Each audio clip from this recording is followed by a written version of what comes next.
찬양 감사드립니다. 지난 주간에 제가 운전면허 적성검사를 받기 위해서 의정부의 면허시험장에 갔습니다.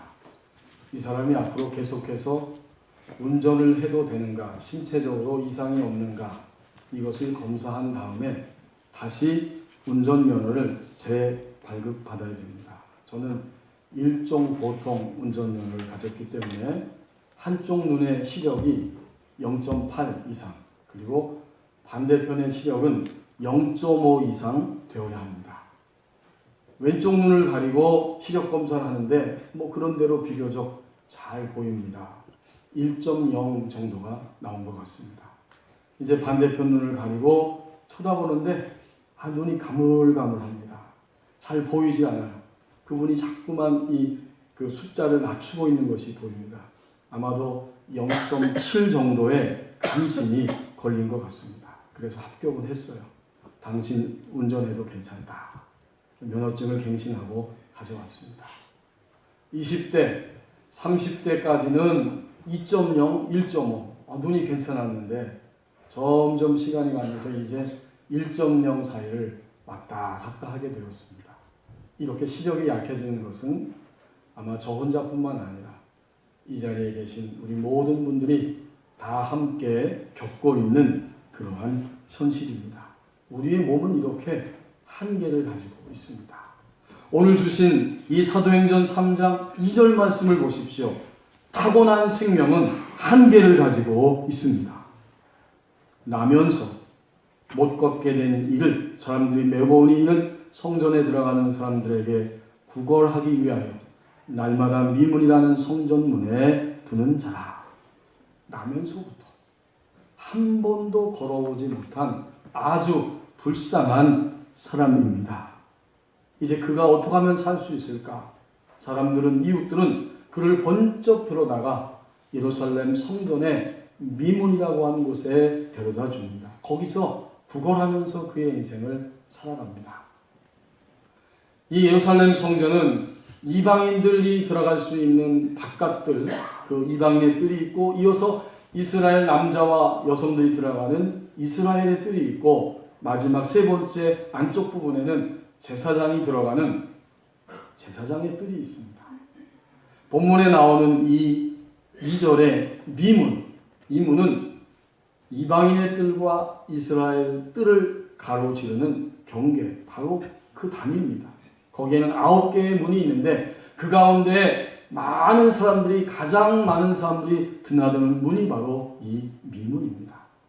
이것은 고린도에서 나는 구리로 만들었고, 그 정교함이 은과 금을 입힌 다른 어떤 문보다 훨씬 더 뛰어났기 때문에 사람들이 그것을 많이 애용했다고 전해지고 있습니다. 바로 거기에서 이 사람을 구걸하면서 지금 살아가고 있습니다. 여러분, 2절 상반절 말씀이 우리의 주목을 끕니다. 나면서부터입니다. 태어나서부터 걷지 못하는 바로 그런 모습을 가지고 있습니다. 이것이야말로 이 사람의 몸의 한계이고 더구나 또한 마음의 한계이면서 영적인 한계입니다. 그는 태어나서 자기 몸을 의식하면서부터 고통스럽습니다. 부모님을 향하여, 하늘을 향하여 원망의 눈물을 흘리고 원망의 화살을 쏘며 살았을 것입니다. 또 그는 마음 가운데 수치심과 열등감과 분노감과 좌절의 고통을 안고 살아갔을 것입니다.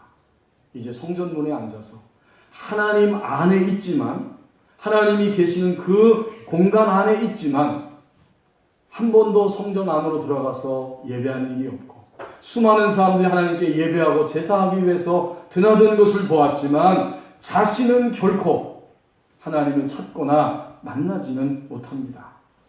영적인 한계를 가지고 살아갑니다. 그런데 가만히 생각해 보십시오. 이 걷지 못하는 사람뿐만 아니라 사실은 우리 자신들도 한계를 가지고 살아갑니다. 때가 되면 건강해서 걸어다니는 우리들이지만 걷지 못하고 이제는 어쩔 수 없이 눕고 살아야 하는 때가 올 것입니다. 이 몸의 한계에 부딪히는 거예요. 더구나 어디 이 사람뿐이겠습니까? 우리도 한숨 쉬며 걱정의 소리를 바라며 두려움의 마음을 가지고 또 분노하며 미워하면서 평안을 누리지 못하는 마음의 고통을 가지고 눈물을 흘리면서 여전히 살아갑니다. 태어나서 어른이 되고 이제 하나님을 믿고 난 이후에 일생 동안 하나님 아버지와 함께 친밀하게 교제하고 서로의 삶을 주고받고 나누면서 하나님 안에서 살아가는 그 생활에 익숙한 자가 되어야 하지만 여러분 어떠세요? 지금 하나님의 소리를 듣고 있습니까? 우리가 하나님께 우리의 삶을 말씀드리고 있습니까? 여전히 답답하고 여전히 우리는 하나님의 품 안에서 살지 못하는 갈증을 느끼며 살아가고 있습니다. 아담과 하와가 타락한 이후에 인간은 귀엽고 예쁜 아기로 태어나지만 태어나는 순간부터 이미 뚜렷한 한계를 가지고 살아갑니다. 그 모든 한계의 마침표는 죽음입니다. 죽음으로 우리는 이 지상생애를 끝내게 됩니다. 태어난 생명, 타고난 생명은 영혼 몸의 한계를 가지고 살아갑니다. 이제 3절 말씀을 보십시오. 자기 세계에 갇혀서 살아갑니다. 그가 베드로와 요한이 성전에 들어가려 함을 보고 구걸하거늘. 부모들은 해줄 수 있는 것이 없어요. 평범한 서민의 가정에서 이렇게 불거로 태어난 자녀를 일평생 동안 뒷받침해 주는 것은 그것은 결코 불가능한 일입니다. 그래서 아마도 이웃들은 이 사람이 살 수 있는 길은 그냥 구걸하면서 사는 거야. 부모들이 동의했고 이 사람 자신도 동의를 했습니다. 결국 그는 구걸하면서 그 세계 속에서 살아가는 생활이 시작되는 것입니다. 계속해서 그 세계 속에 갇혀서 그는 살아갑니다. 오늘 이 3절 말씀에 등장하는 베드로와 요한이 궁극적으로 이 사람을 고치게 되었는데 그가 고침받았을 때의 나이가 40세가 넘었습니다. 사도행전 4장 22절 말씀에 보면 이 사람이 고침받았을 때에 40여 세나 되었다라고 말합니다. 갓난아기였을 때 집안에서 자랐고 이제 조금 더 유아 시절을 지난 다음에 아마도 빠르면 유치 아니면 아동의 나이에 이제 그는 사람들에 의해서 번쩍 가슴에 안겨서 운반되어서 매일 아침 일어나서 성전 미문에 가서 앉아 있어야 했고 해가 지면 다시 집으로 돌아옵니다. 그리고 아침이 되면 또다시 그들의 손에 운반되어서 미문이라고 하는 성전문에 앉아서 그의 일생을 구걸하며 살아갑니다. 그는 자신에 대해서 자포자기한 지 오래되었습니다. 체념하고 맙니다.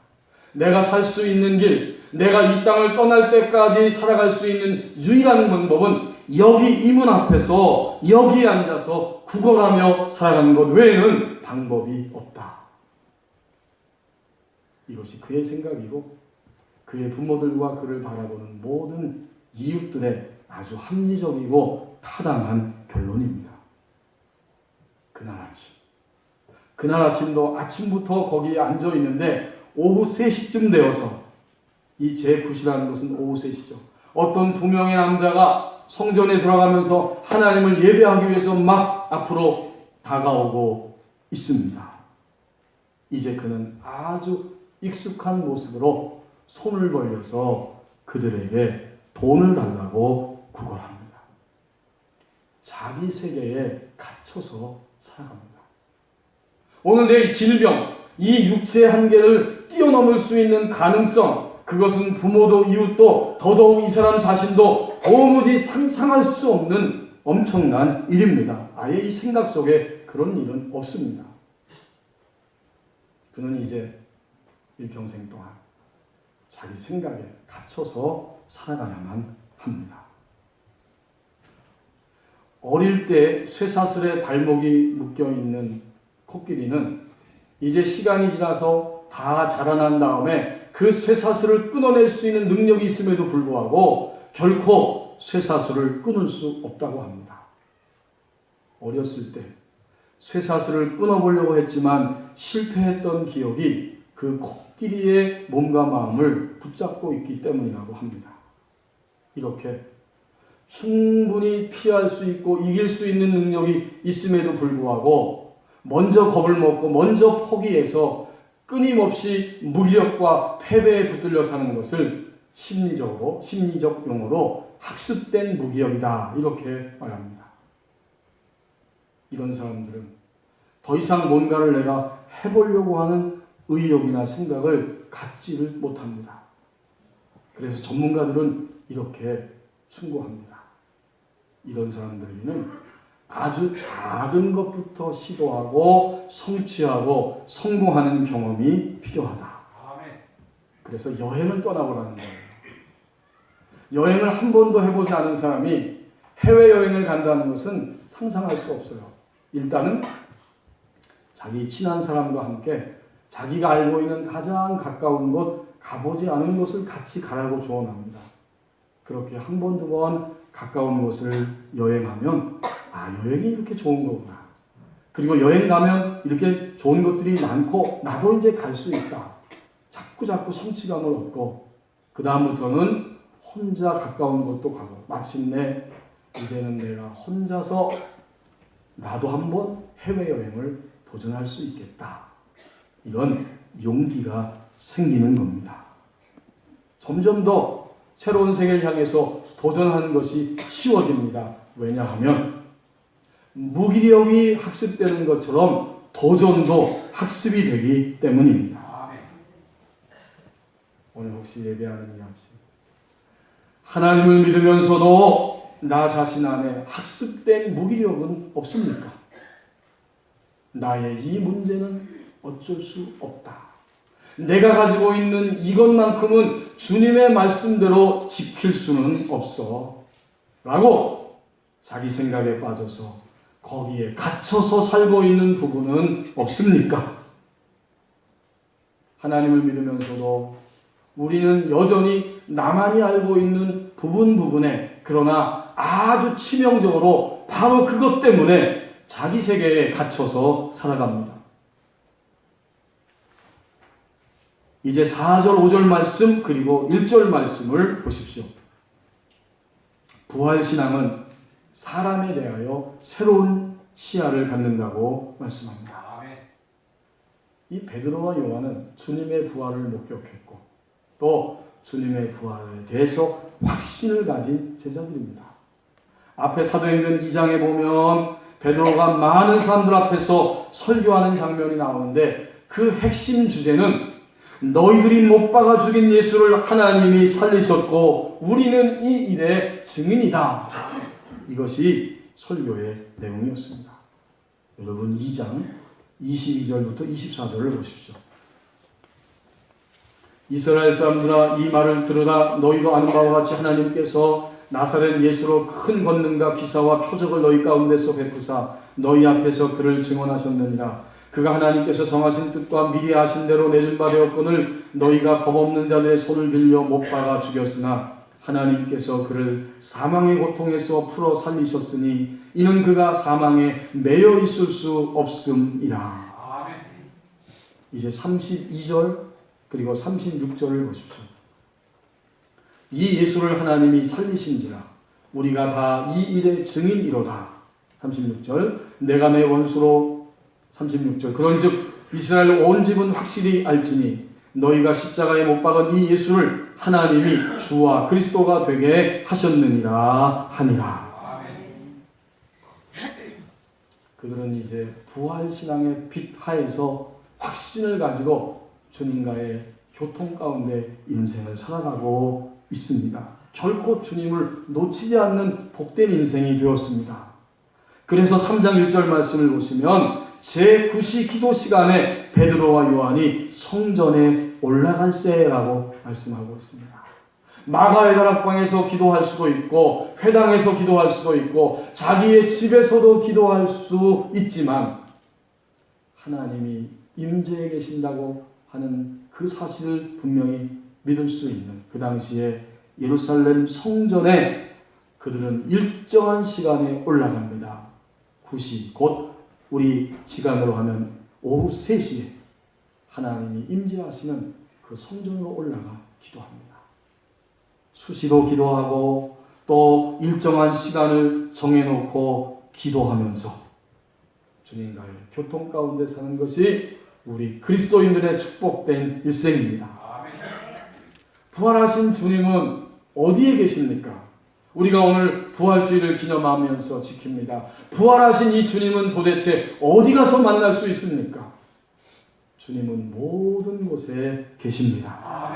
그러나 부활하신 주님을 만나는 것은 주님께 찾아가서 무릎을 꿇고 주님께 나의 이야기를 말씀을 드리고 또 주님께서 나의 현실에 대해서 하시는 말씀을 듣고 그분의 뜻과 의도를 물으면서 친밀하게 교제하는 기도 시간을 통해서 우리는 부활하신 주님을 느끼고 만나고 확신할 수 있습니다. 그 어느 날이 바로 그날입니다. 부활하신 주님과 친밀한 교제를 위해서 베드로와 요한은 성전으로 올라가고 있었고 그곳에서 한 사람이 앉아 있는데 그날따라 그 사람이 새로운 모습으로 보여지기 시작합니다. 4절 말씀을 보십시오. 베드로가 요한과 더불어 주목하여라고 말씀합니다. 주목하여. 이것은 자세히 보았다. 또 주의 깊게 보았다. 그런 뜻입니다. 어떻게 봤다는 겁니까? 주님의 마음으로 보았다는 거예요.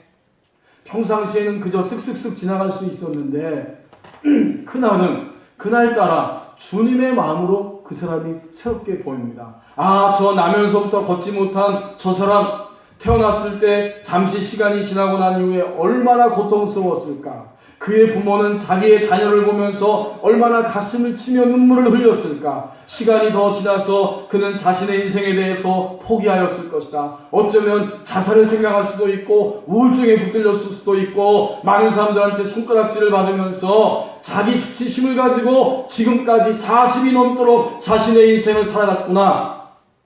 이렇게 주님의 마음으로 주님의 눈으로 그 사람이 보여지기 시작했습니다. 한순간에 그 사람의 영적인 상태가 확 느껴지고 만 것입니다. 이제 그래서 오히려 그 사람을 향해서 말합니다. 4절 끝부분 주목하여 본 다음에 우리를 보라. 아니 거린한테 그냥 동전 주고 지나가면 그만이에요. 그런데 주목하여 보고 그 다음에는 마치 뭔가라도 해결해 줄 것처럼 우리를 보라. 이 역시 주의 깊게 바라보아라. 그런 뜻입니다. 이제 5절 말씀을 보십시오. 이 거리는 여전히 갇혀있는 사고방식과 그의 갇혀있는 몸과 영적인 상태를 가지고 베드로와 요한을 바라봅니다. 5절에 그가 그들에게 무엇을 얻을까 하여 바라보거늘 여전히 갇혀있는 상태로 바라보고 있고 베드로와 요한은 뜨거운 사랑의 마음으로 어찌하든지 이 사람을 하나님의 사랑으로 살려내고자 하는 열망의 마음으로 구원하고자 하는 그 깊은 사랑을 가지고 이 사람을 쳐다보고 있습니다.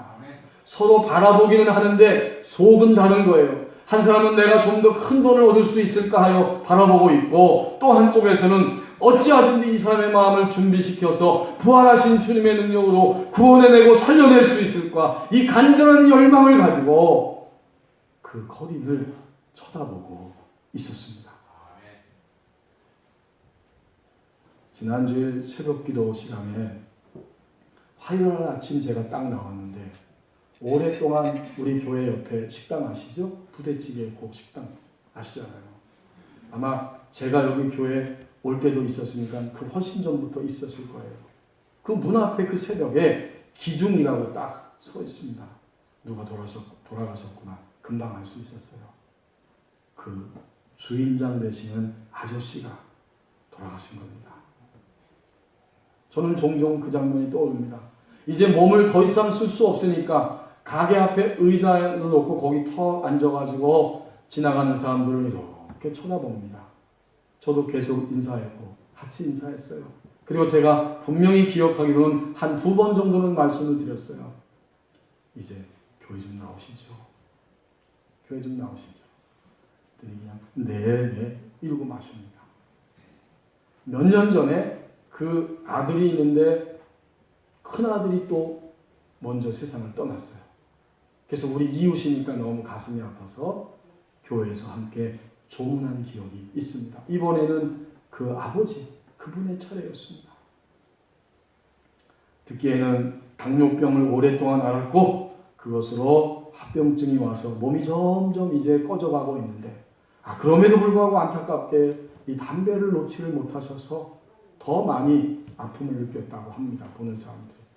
우리 교회 전직은 집사님이 친구라고 하시는데 그래서 찾아가서 만나서 말씀을 드렸대요. 이제 그만 교회 좀 나와야 되지 않겠냐. 그 말을 듣고 천국이 있기는 뭐가 있어. 그렇게 거부하고 받아들이지 않고 안타깝게 세상을 떠나셨습니다. 부활신앙을 가진 사람, 부활신앙은 사람에 대하여 새로운 시야를 갖게 되는데 어떤 것일까요? 이제 갇혀서 살고 있는 이 사람도, 몸의 한계와 마음의 한계와 영적인 한계를 가지고 살아가는 이 사람도 주님의 사랑으로 하나님의 능력에 의해서 다시 살리심을 받아야 된다고 하는 뜨거운 간절한 열망을 가지고 사람들을 바라보게 됩니다. 아멘. 이것이 바로 부활신앙을 가지고 있는 자의 모습입니다. 아멘. 오늘은 부활주일, 주님의 부활을 기념하는 날입니다. 사실은 1년 365일 주일마다 부활주일이에요. 주일은 부활을 기념하는 날이기 때문에 주님의 날입니다. 그러나 우리가 이 부활을 자꾸 잊어버리기 때문에 이렇게 교회 역사 속에서 절기로 주님이 부활하신 날 감격스럽게 제자들과 초대교회 성도들이 예배를 하고 주님께 영광을 돌렸습니다. 안식일은 토요일 날 창조로 끝이 나지만 인간에게 진정한 안식을 가져온 것은 죽으심과 죄악에서 인간을 건져내신 주님의 부활입니다. 그래서 안식일의 완성은 주님이 부활하신 부활절이에요. 그래서 그리스도인들은 주님의 날을 지키고 안식교인들은 미안하게도 안타깝게도 여전히 알지 못하고 토요일을 안식일을 지키고 있습니다. 오늘은 부활주일입니다. 주님이 부활하신 것을 우리가 분명히 확신하고 믿는다면 이제부터는 모든 사람들을 바라볼 때 새로운 눈으로 바라봅니다. 아멘. 저 사람도 갇혀있는 저 상태에서 반드시 주님의 능력으로 부활 생명의 능력으로 해방되고 구원받고 새로운 삶을 살아가야 한다. 아멘. 이 뜨거운 열망이 우리 안에 일어납니다. 아멘. 부활신앙은 사람에 대하여 새로운 시야를 갖는다고 말씀합니다. 아멘. 이제 마지막 부분 6절에서 8절 말씀을 보십시오.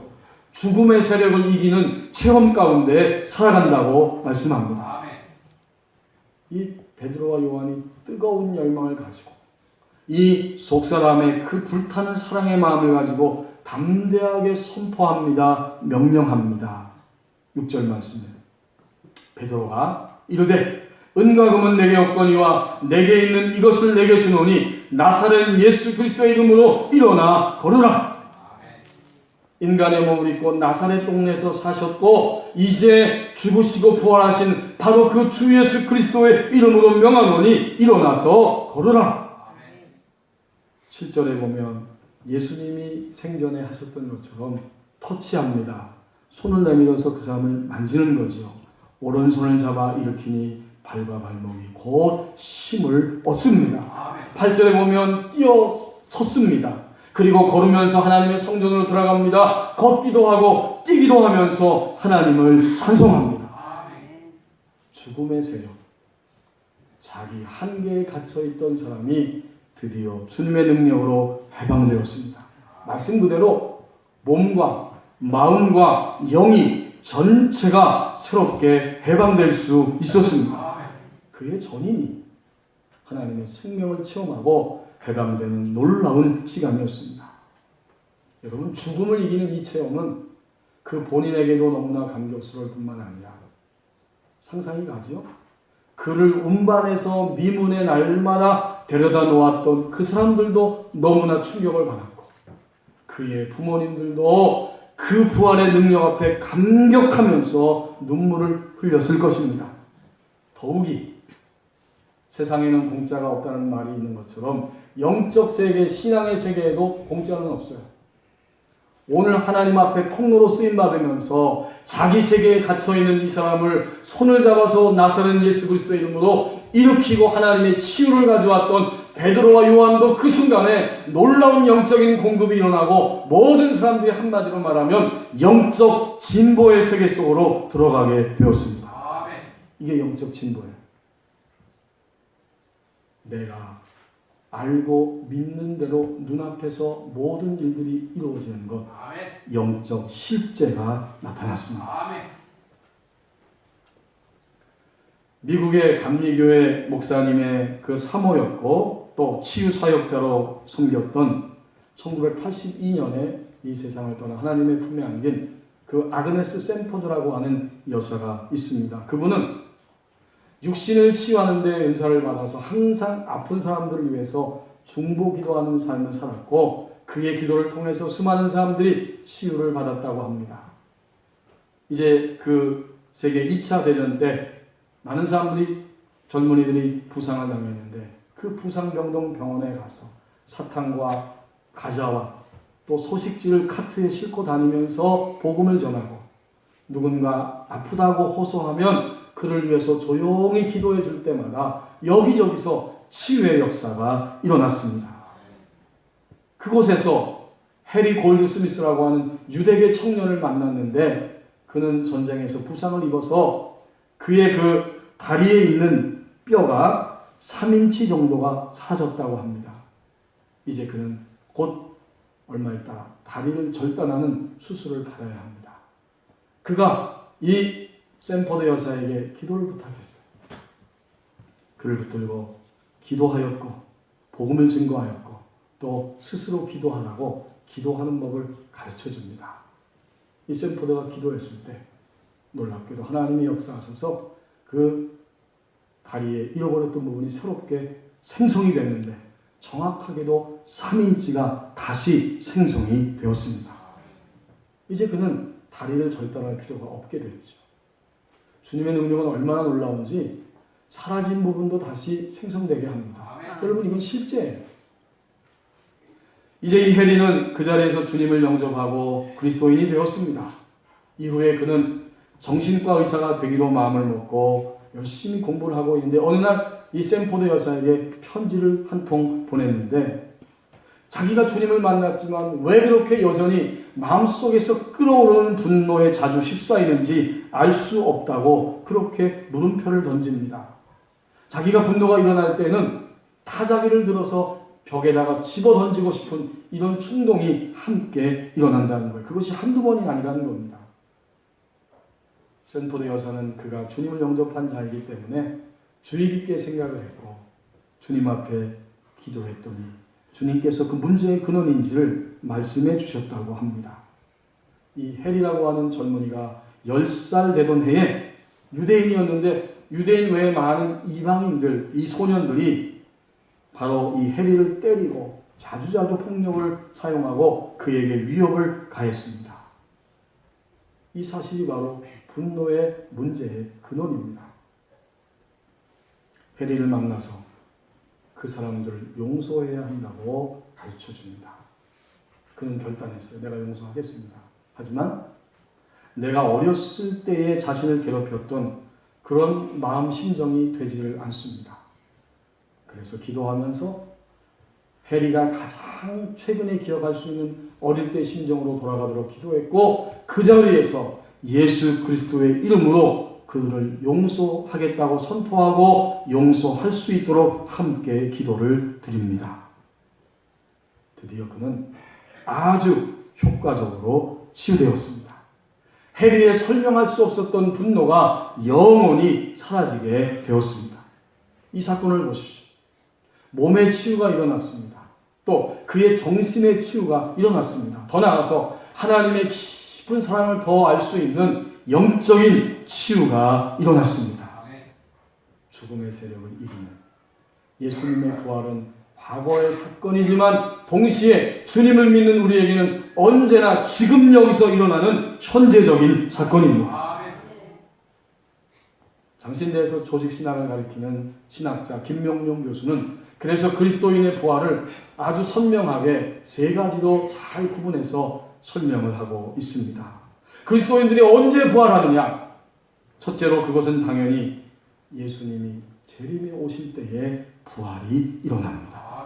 두 번째는 죽는 순간 죽음에서 부활이 일어납니다. 우리는 죽으면 이 땅을 떠나는 것이고 그래서 어쩔 수 없이 우리는 슬프고 고통스럽습니다.